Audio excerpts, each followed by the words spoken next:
Her screams were swallowed by the fury of a blizzard, a life and death struggle happening in a forgotten cabin, while the man who promised her forever drove away.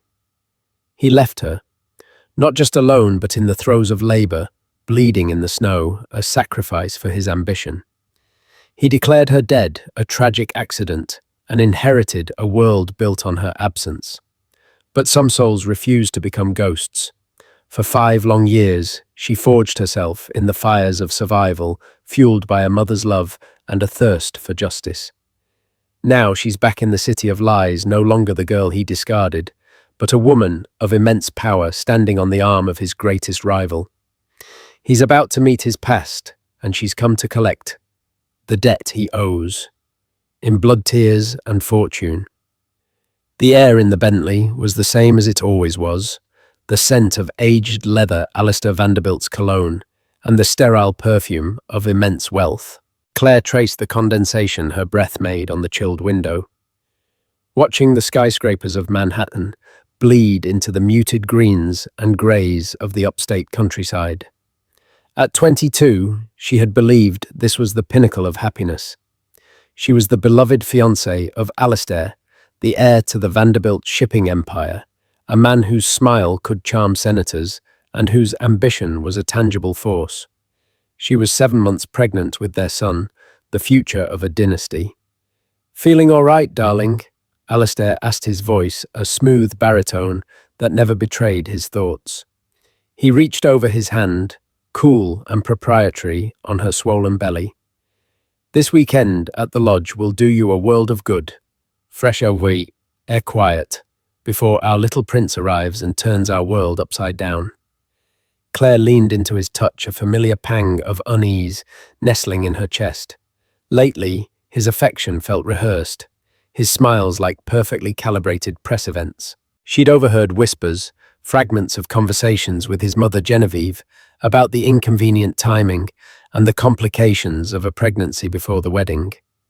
But Alistair had always silenced her fears with kisses and promises, assuring her she was his world, the mother of his heir.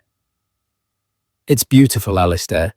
I feel a bit strange today," she admitted, shifting in the plush seat.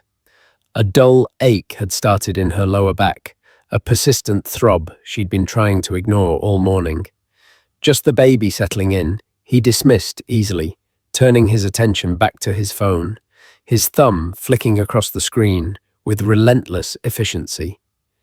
Business never stopped, not even for a moment. The Vanderbilt Lodge was a testament to rustic opulence, a sprawling log and stone mansion overlooking a frozen lake miles from the nearest town.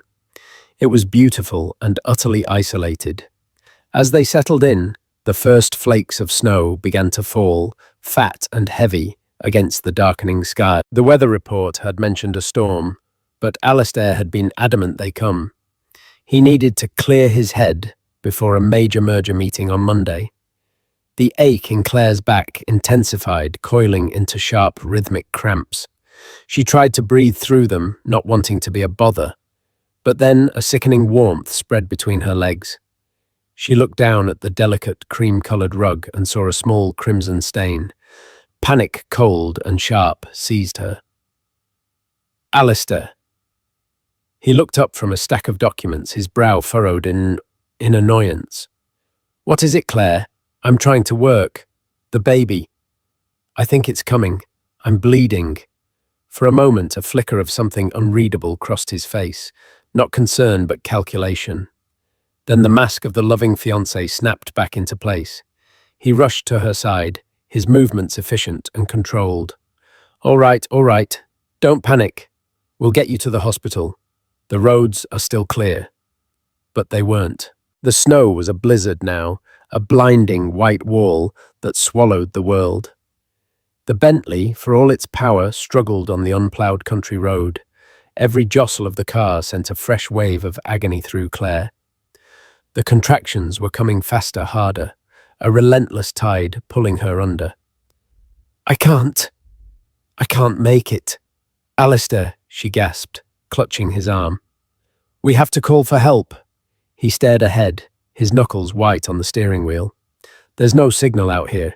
We just need to get to the main highway. His voice was flat, devoid of the panic she felt. It was chillingly calm. 10 minutes later, the car skidded on a patch of ice and swerved violently, its front end burying itself in a snowdrift at the side of the road. The engine sputtered and died. The silence that followed was deafening, broken only by the howling wind and Claire's ragged breaths. "Stay here," Alistair said, his voice clipped. "I'll go for help." There was a sign for a town a few miles back. "I'll be faster on foot." "No, don't leave me," she cried, a primal fear overtaking the pain. "Alistair, please, the baby is coming now." He turned to her, and in the dim interior light of the car, she finally saw the truth in his eyes. There was no love, no concern, only a cold, hard finality. It was the look of a man closing a deal, cutting a loss. "There is no we." "Claire," he said, his voice dropping to a whisper that was more terrifying than any shout. "My mother was right. You and this complication. You were a mistake, a threat to the merger. An unwed mother, a premature child with potential health issues. The board would be spooked. The sterling deal is worth billions. You are not." The words hit her harder than any physical blow. The reality was so monstrous, so far beyond the realm of human decency, that her mind struggled to grasp it. He opened his door. "The official story will be a tragic accident. Your car skidded off the road during the storm. They'll find you in a day or two. By then it will be too late." He was getting out. He was actually leaving. "Alistair, no," she screamed, reaching for him, but a vicious contraction arched her back and she collapsed against the seat, a raw cry torn from her throat. He paused and looked back, not at her, but at her stomach. "Goodbye, Claire." He slammed the door, the sound like a gunshot in the frozen wilderness. Through the snow-caked window, she watched his silhouette disappear into the swirling white abyss. He didn't look back. Left alone in the dying warmth of the car, with the storm raging outside and a new life raging within her, Claire Beaumont understood. She wasn't the love of his life. She was a loose end, and he had just tried to cut her loose for good. The pain was all-consuming, but it was eclipsed by a new burning sensation, a hatred so pure and hot it threatened to melt the very snow that was meant to be her tomb. She would not die here. She couldn't.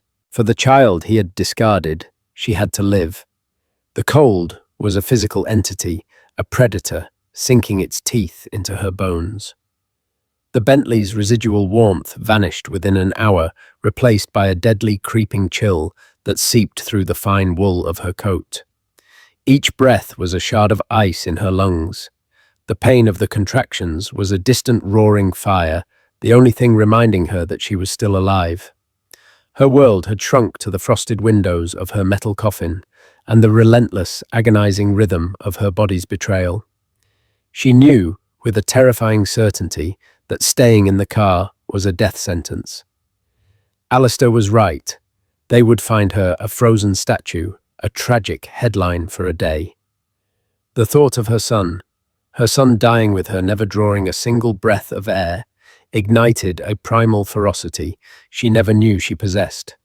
With a guttural scream fueled by rage and desperation, she forced the heavy car door open against the piling snow. The wind tore at her a physical blow that stole her breath. She stumbled out, collapsing into the knee-deep powder, the shock of the cold a jolt to her system. She had to move. Survival was no longer a choice. It was a command. She didn't know which way he had gone, which way the town was. All she saw was an endless churning vortex of white. But in the distance, through a momentary lull in the blizzard, she thought she saw a faint flickering light. It could have been an illusion, a trick of her pain-addled mind, but it was the only hope she had. Every step was a monumental effort. She used the car as a brace, pulling herself up, her expensive leather boots useless in the deep snow. The contractions were coming every 2 minutes now, forcing her to her knees in the freezing drift, her cries snatched away by the wind.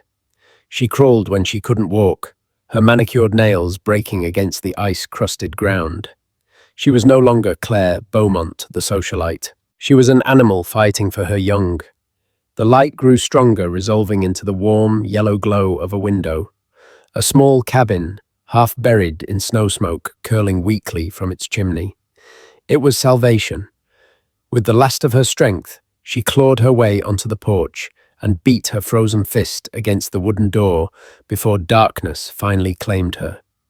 She woke to the smell of wood smoke and antiseptic. She was lying on a simple cot covered in thick woolen blankets. A woman, with kind wrinkled eyes and a cascade of silver hair, was pressing a warm, damp cloth to her forehead. "Easy now, child. You're safe. You've had a rough go of it." The woman's voice was calm and steady, a balm to Claire's shattered nerves. Memory returned in a brutal flash. The car, the snow, Alistair. "My baby," Claire gasped, trying to sit up. "He's right here," the woman said, gesturing to a makeshift bassinet near the crackling fireplace. A beautiful, healthy boy. A little small, but a fighter. Just like his mother. Tears streamed down Claire's face as the woman whose name she learned was Helen, a retired nurse who lived a solitary life in these woods, placed the swaddled infant in her arms. He was perfect. 10 tiny fingers, a dusting of dark hair, and eyes that blinked slowly, taking in the new world. He was the reason she had crawled through a blizzard. He was the reason Alistair Vanderbilt had to pay. Helen had found her half-frozen on the porch, and using her decades of nursing experience, had delivered the baby right there in the cabin. She had saved both their lives. "The storms cut the phone lines and blocked the roads," Helen explained. "We're on our own for a few days, but you two are safe with me." In the days that followed as the storm blew itself out, Claire healed under Helen's care. She told Helen everything, the lies, the betrayal, the utter coldness of Alistair's abandonment. Helen listened without judgment, her expression hardening with a quiet fury on Claire's behalf. "Some men mistake power for humanity," Helen said, her hands busy knitting a tiny hat for the baby. "They think, because they can control fortunes, they can control life and death. You're going to prove him wrong." When the snowplows finally cleared the road, Helen drove Claire and her son, whom she had named Nathan, meaning he has given. Not to a hospital where Alistair's people might be looking, but to a bus station in a town 2 counties away.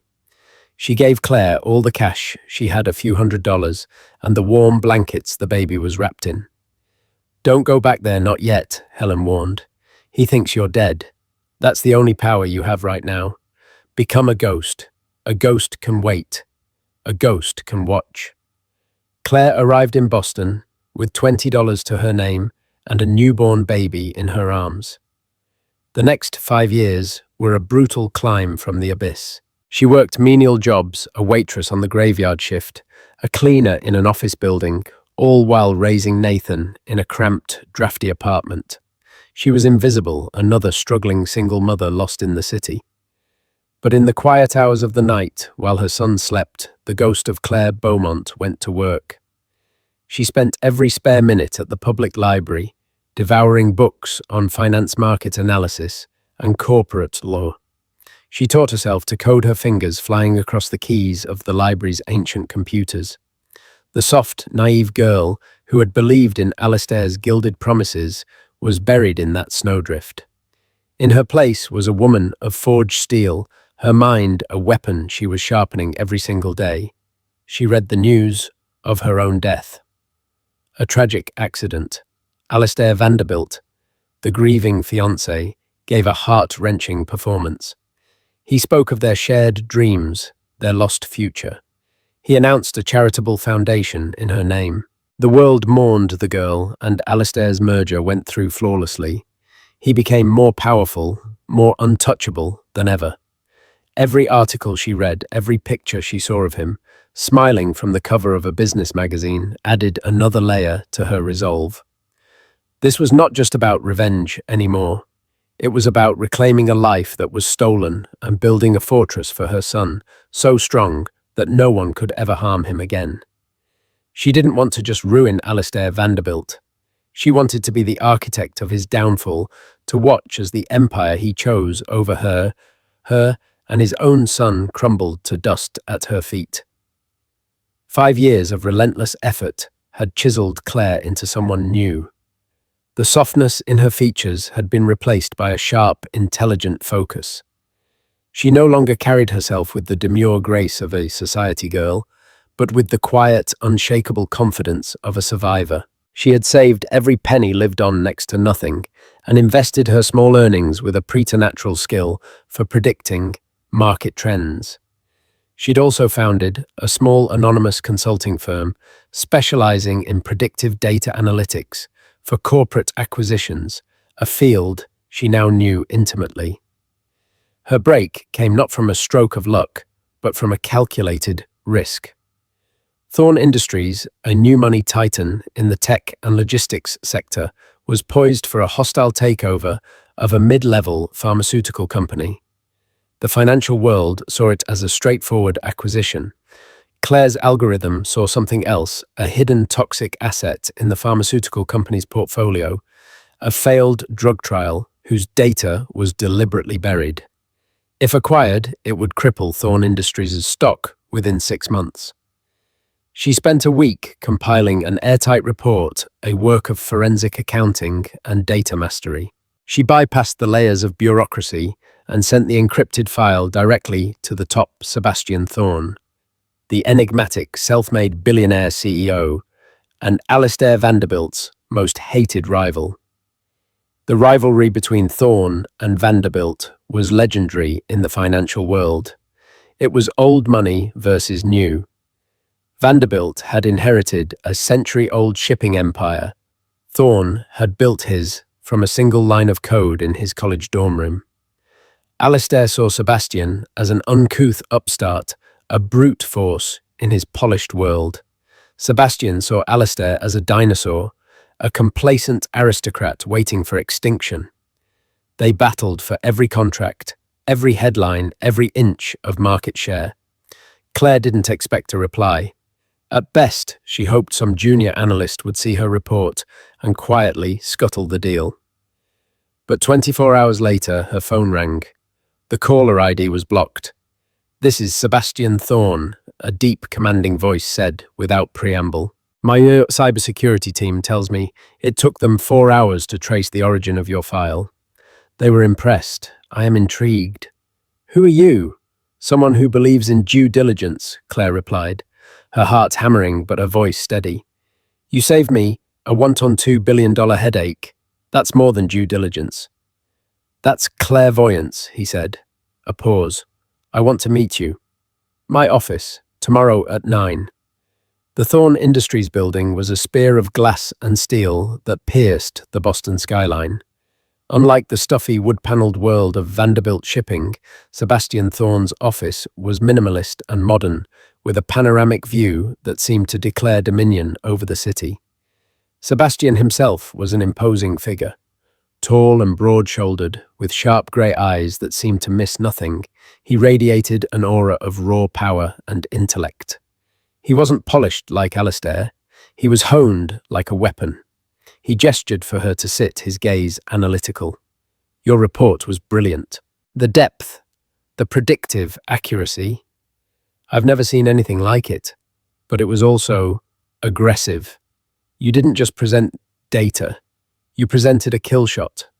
Why give it to me for free?" Claire met his gaze without flinching. "It wasn't for free. It was an audition.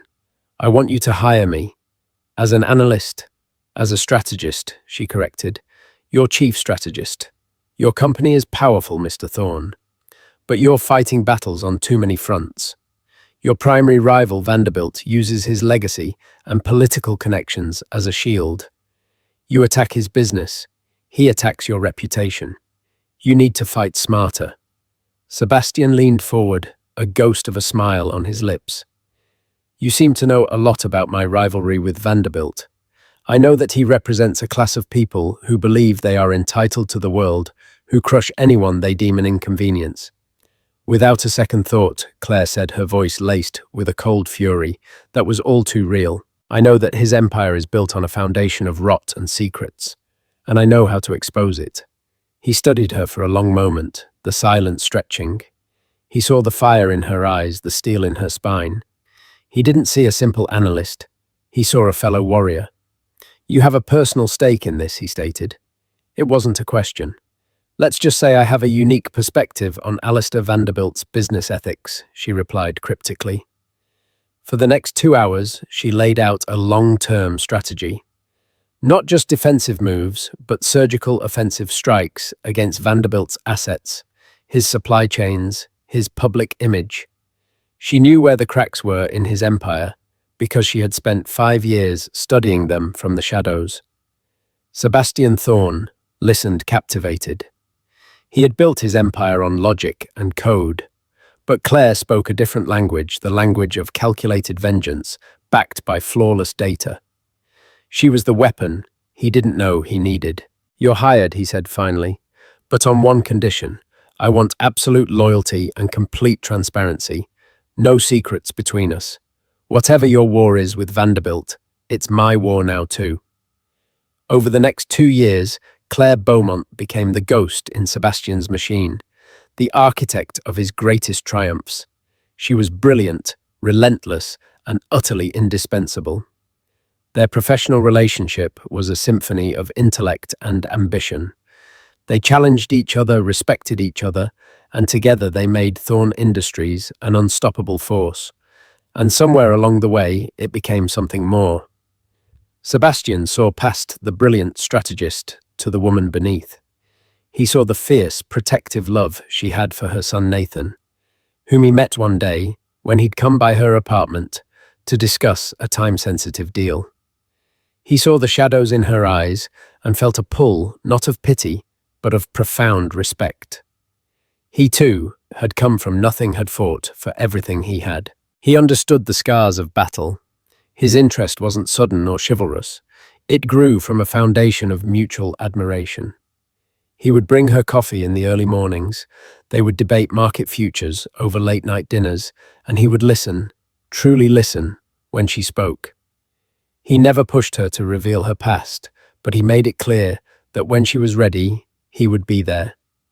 One evening, standing on the balcony of his penthouse overlooking the city, he turned to her. "Claire, I know there is a story behind the fire that drives you. You don't have to tell me, but I want you to know I'm not just your employer anymore. I see you, all of you." And in that moment, Claire felt a crack in the icy wall she had built around her heart. With Sebastian, she wasn't a victim or a ghost. She was a queen. 6 months later, he proposed. It wasn't with a grand public gesture, but a quiet, earnest question over dinner.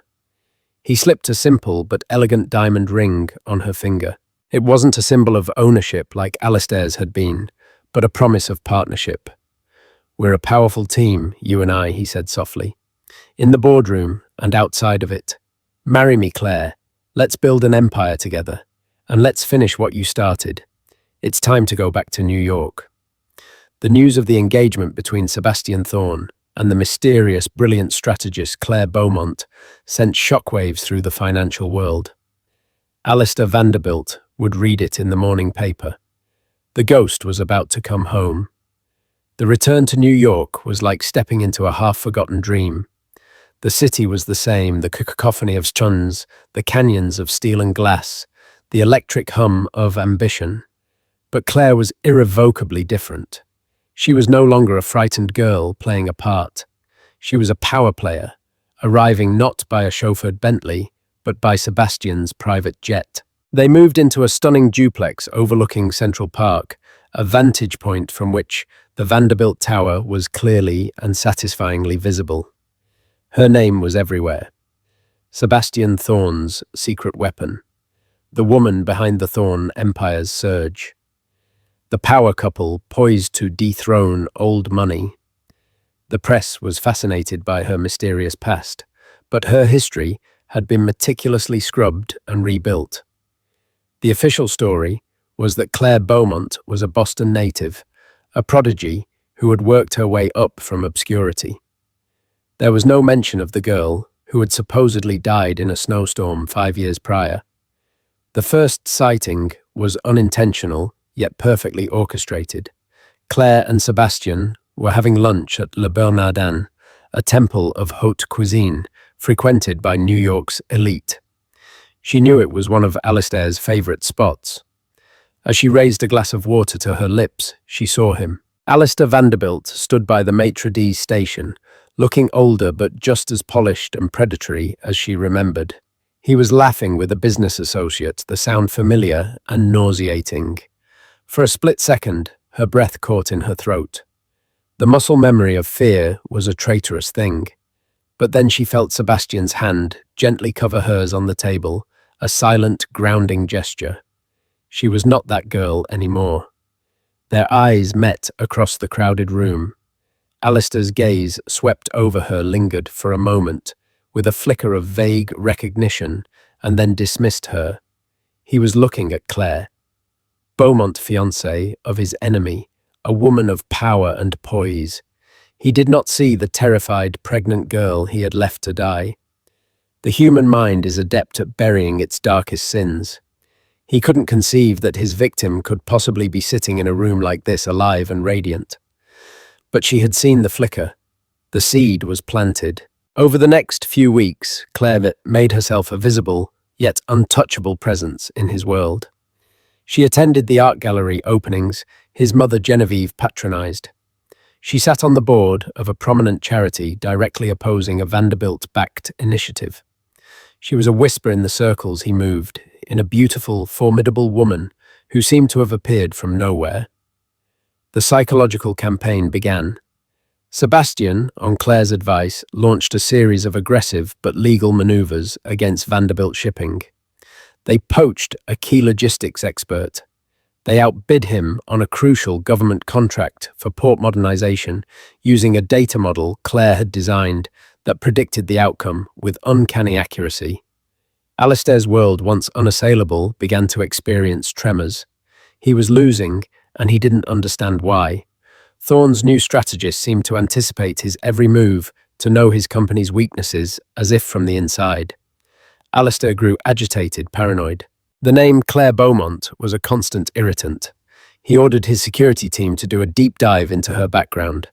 They came back with the same story the world knew: Boston. A brilliant analyst, a swift rise. Nothing connected her to the girl from his past, yet the ghost lingered. The second encounter was more direct. It was at a benefit for the New York Public Library, an event crawling with the city's financial titans. Claire wore a breathtaking emerald green gown, her dark hair swept up, revealing the elegant line of her neck. She was talking to a senator when Alistair approached her group. Thorne's new secret weapon. I presume Alistair said, his voice slick with manufactured charm, though his eyes were cold and appraising. Alistair Vanderbilt. We haven't been formally introduced. Claire turned to him slowly. She held his gaze, her expression a perfect mask of polite indifference.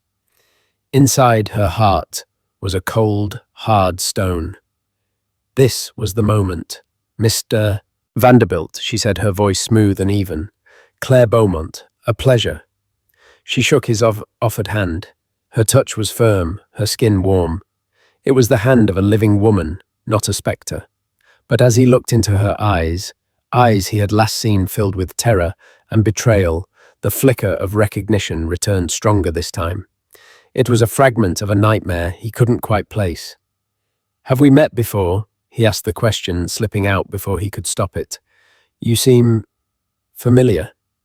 Claire allowed a small, enigmatic smile to play on her lips. I don't believe so.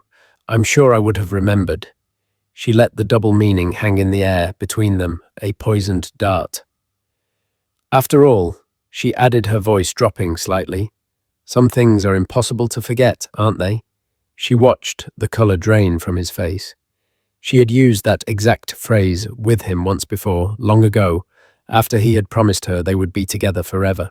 It was a lover's whisper, now repurposed as a threat. Before he could respond, Sebastian was at her side, his arm possessively around her waist. The two men stared at each other. the animosity between them a palpable force field. Vanderbilt Sebastian said, his tone dismissive. "I trust you're enjoying the evening. We were just leaving."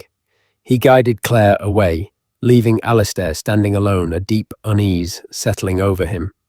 He watched her walk away, the emerald silk of her dress shimmering under the chandeliers. Familiar, the way she held her head, the cadence of her voice. It was impossible. Claire was dead. He had read the police report. He had attended the empty casket memorial service. He had built a foundation on her memory. And yet, he returned to his table, unnerved. He poured a glass of scotch, his hand trembling slightly. For the first time in 5 years, Alistair Vanderbilt felt a genuine pang of fear. He had the distinct, chilling sensation of a ghost breathing down his neck, its fingers slowly closing around his throat. He had buried his past in a blizzard, but he was beginning to suspect that it hadn't stayed buried. The annual Metropolitan Benefactors Gala was the apex of New York's social calendar, an ostentatious display of wealth and power disguised as philanthropy. It was hosted in large part by the Vanderbilt Family Foundation, Genevieve Vanderbilt's crowning achievement. This year, however, a new major sponsor had emerged, Thorn Industries. Sebastian and Claire were not just attending, they were guests of honor. For Claire, it was the chosen battlefield. She spent weeks preparing not just her appearance, but every detail of the evening. She worked with Sebastian's team to secure a specific table with a clear view of the Vanderbilt family. She curated the guest list for the Thorn-sponsored tables, inviting influential journalists and board members from companies allied with Vanderbilt. And she chose her weapon, a gown of crimson silk, custom-made by a Parisian designer. It was the color of blood, the color of rage, the color of rebirth. A diamond necklace, a gift from Sebastian, glittered at her throat like captured stars or shards of ice. When they arrived, a hush fell over the crowd. Sebastian Thorn was a known quantity, a predator in a bespoke suit. But the woman on his arm was a revelation. She moved with a liquid grace that commanded attention. Her crimson dress, a slash of defiance against the sea of muted, tasteful colors. Her eyes, cool and assessing, swept the room, missing nothing. Alistair stood with his mother near the grand staircase, a rigid smile plastered on his face. He had been on edge for weeks, plagued by the unnerving familiarity of Claire Beaumont. He saw her enter and felt a jolt, as if the air had been charged with electricity. She was magnificent, terrifyingly so. "Who is that woman?" Genevieve Vanderbilt murmured, her voice thin and sharp. She despised Sebastian Thorn and anyone associated with him. She has the audacity of a commoner who's just won the lottery. "That's Claire Beaumont," Mother Alistair said, his voice tight. "Thorn's fiancée." Genevieve's eyes narrowed. "Beaumont? A Boston family, I don't know them. In her world, if a family wasn't known, they didn't exist." The evening progressed, a symphony of clinking glasses, forced laughter, and veiled insults. Claire was the picture of grace, charming senators, and dazzling seas.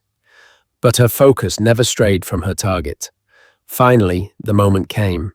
As the main course was being cleared, it was time for the sponsors to give their speeches. Alistair, representing his family's foundation, went first. He spoke of legacy, of family, of giving back. He spoke of the Claire Vanderbilt Memorial Fund. His voice thick with practiced sorrow as he mentioned his late fiancée taken from us so tragically. He painted a picture of a sweet, gentle girl, a footnote in his grand life story. From her table, Claire watched him, her expression unreadable. She felt a cold, clean rage crystallize within her. He dared to use a sanitized memory of her to burnish his own image. Then it was Sebastian's turn. He kept it brief, speaking of the future of innovation and disruption. Then he said, "But I cannot speak of the future without acknowledging the person who is shaping it with me. My partner in life and in business, my fiancée, Claire Beaumont."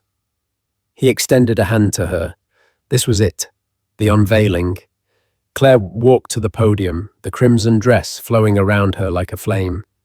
The room was silent, captivated. She adjusted the microphone, and her gaze swept the room until it locked with Alistair's. He looked confused, then annoyed at this breach of protocol. "Thank you, Sebastian." She began, her voice clear and resonant, amplified throughout the grand hall. Mr. Vanderbilt spoke so movingly of legacy. It's a powerful word. It's about what we leave behind, the stories that are told about us when we're gone. She paused, letting the words settle. He also spoke of his late fiancée, a woman I am of course deeply fascinated by. A murmur went through the crowd. Alistair's face began to tighten. Genevieve stared aghast. "He speaks of a tragic accident," Claire continued, her voice dropping, becoming more intimate, more chilling. "A car skidding off the road in a blizzard upstate. A terrible, lonely way to die, especially when you're in labor." A collective gasp rippled through the hall. Alistair shot to his feet. "What is the meaning of this? This is inappropriate." Claire's eyes bored into his, cold and unforgiving. "Is it, Alistair?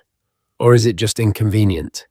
You see, the problem with legacy is that sometimes the things you try to bury don't stay dead."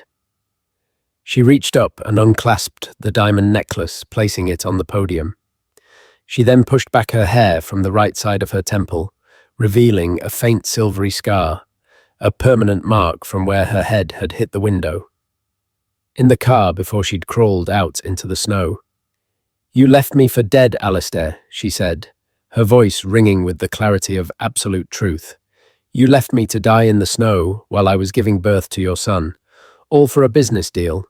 You told me I was a complication you had to erase." The room erupted.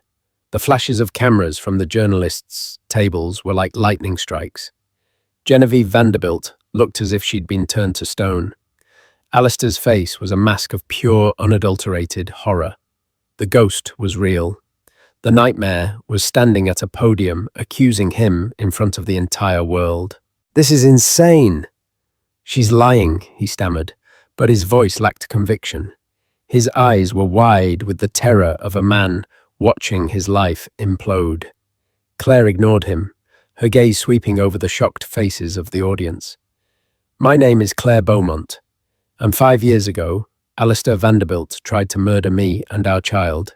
He failed. I survived, my son survived, and I am here to tell you that the Vanderbilt legacy, so carefully curated and polished, is built on a lie. It's built on my grave, a grave I refused to occupy." She turned and walked calmly away from the podium, back to Sebastian, who stood waiting, his expression one of fierce, unwavering support. She had not screamed or cried. She had delivered her testimony with the cold, hard precision of an executioner's blade. Alistair stood frozen, the accusatory silence of the room pressing in on him. He wasn't just a man. He was a brand, a legacy. And a woman in a crimson dress had just set his entire world on fire. The aftermath of the gala was a media firestorm. Claire's accusation was the story, a scandalous epic of love betrayal and attempted murder that eclipsed every other piece of news.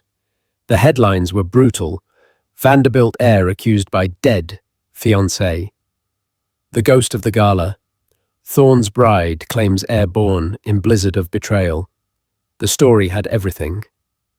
Old money, new money, a beautiful survivor, and a villain of Shakespearean proportions. Alistair and his mother immediately went into crisis mode. Their public relations team issued a vehement denial, painting Claire as a disturbed and opportunistic extortionist. They claimed she was a mentally unstable woman who bore a passing resemblance to the deceased and had been manipulated by Sebastian Thorne to destroy the Vanderbilt name. They produced a copy of the original coroner's report, a document bought and paid for years ago that listed Jane Doe death by exposure. But Claire and Sebastian were prepared. They had played their opening salvo in public, but the rest of the war would be fought with facts, documents, and relentless pressure. The day after the gala, Claire's lawyer, a notoriously sharp litigator retained by Sebastian, held a press conference. She presented day evidence, a comparison between Nathan and a sample secretly obtained from Genevieve Vanderbilt, proving with 99.9% certainty that Nathan was her grandson. Then came the financial assault. This was Claire's true area of expertise. For years, she had mapped the intricate, often shady network of shell corporations, offshore accounts, and backroom deals that propped up the Vanderbilt empire. Now, she and Sebastian began to dismantle it. An anonymous tip, backed by a mountain of irrefutable data, was leaked to the Securities and Exchange Commission. It detailed a massive insider trading scheme Alistair had orchestrated around the very merger he had left her to die for. The timing of the trades a week after her supposed death was damning. Simultaneously, another dossier was sent to an investigative journalist at the Wall Street Journal. It exposed Vanderbilt Shipping's use of substandard materials in a fleet of their new cargo ships, a cost-cutting measure approved by Alistair that flagrantly violated maritime safety regulations and environmental laws. The report included internal memos and testimony from a disgruntled chief engineer whom Sebastian's team had located and convinced to turn whistleblower. The walls were closing in on Alistair with breathtaking speed. The company's stock plummeted. The board of directors, a collection of old money sycophants who had once revered him, were now panicking. They called an emergency meeting demanding answers. Alistair, once the picture of calm control, was visibly unraveling. He was haggard, paranoid, shouting at subordinates and accusing everyone of betrayal. Genevieve Vanderbilt tried to leverage her social and political capital, but the tide had turned. Her powerful friends grew distant, their calls going unanswered. The scandal was too toxic, the evidence too compelling. The Vanderbilt name, once a synonym for prestige, was now associated with moral rot and criminal activity. Claire watched the controlled demolition from Sebastian's office, a silent partner in the war room. She felt a grim satisfaction, but not joy. This wasn't about reveling in his pain. It was about deconstructing the power that had allowed him to commit such an atrocity without consequence. Alistair, in his desperation, became obsessed with the one thing he couldn't understand: the son. His son. The child he had written off as a complication. He hired private investigators to find the boy, to dig up anything he could use as leverage. They followed Claire, staked out her and Sebastian's apartment, and eventually tracked Nathan to the exclusive private school he now attended. One afternoon, Alistair went there himself. He waited across the street, a man reduced to spying from the shadows. He saw a group of children come out laughing and running in the afternoon sun. And then he saw him, a boy with Claire's dark hair, but with his own distinct jawline. The boy was met by Sebastian Thorne, who knelt down, listened intently to a story about his day, and then swung him up onto his shoulders. Nathan's laughter rang out pure and joyous. Watching Sebastian act the part of a loving father to the son he had discarded was the final devastating blow. It wasn't just his fortune or his reputation that he had lost. It was a life, a connection, a part of himself that he had tried to bury in the snow. He saw not a complication, but a happy child who would never know him, who would grow up calling his greatest enemy father. And the magnitude of his choice, made on that cold, dark road 5 years ago, crashed down on him with the force of a tidal wave. He had not just thrown away a woman, he had thrown away his own blood. Defeated and broken, he drove back to his empty office in the Vanderbilt Tower. The SEC had frozen his assets. The board was drafting a notice for his termination. His phone rang incessantly, with calls from lawyers and angry investors. The empire was in ruins. The ghost had won. The end came, not with a bang, but with the quiet final click of a lock. The Vanderbilt Shipping Board officially ousted Alistair, stripping him of his title and power.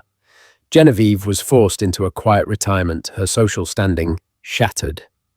The company was carved up and sold for parts, with Thorne Industries strategically acquiring the most valuable assets for a fraction of their worth. The Vanderbilt dynasty was over. A week later, Claire received a message from Alistair's personal assistant. He was requesting a meeting, alone. He would be at the Vanderbilt Tower, his former kingdom, one last time to clear out his personal effects. Sebastian was against it, his protective instincts on high alert. "You have nothing left to prove to him, Claire," he argued. "Let him fade away." "This isn't about proving anything," she replied, her voice calm but firm. "This isn't for him. It's for Marshui. I started this in a snowstorm, and I need to be the one to end it face to face." She entered the lobby of the Vanderbilt Tower. The grand marble-floored space was eerily quiet. The golden plaque bearing the family name seemed tarnished. She took the private elevator to the top floor. The CEO's office, once a symbol of immense power, was now a hollow space filled with packing boxes. Alistair stood by the floor-to-ceiling window, looking out over the city that had once been his. He turned as she entered. He was a shadow of his former self. The tailored suit hung loosely on his frame. His face was pale and unshaven, and his eyes, once cold and calculating, were now hollowed out by defeat. "You came," he said, his voice a hoarse whisper.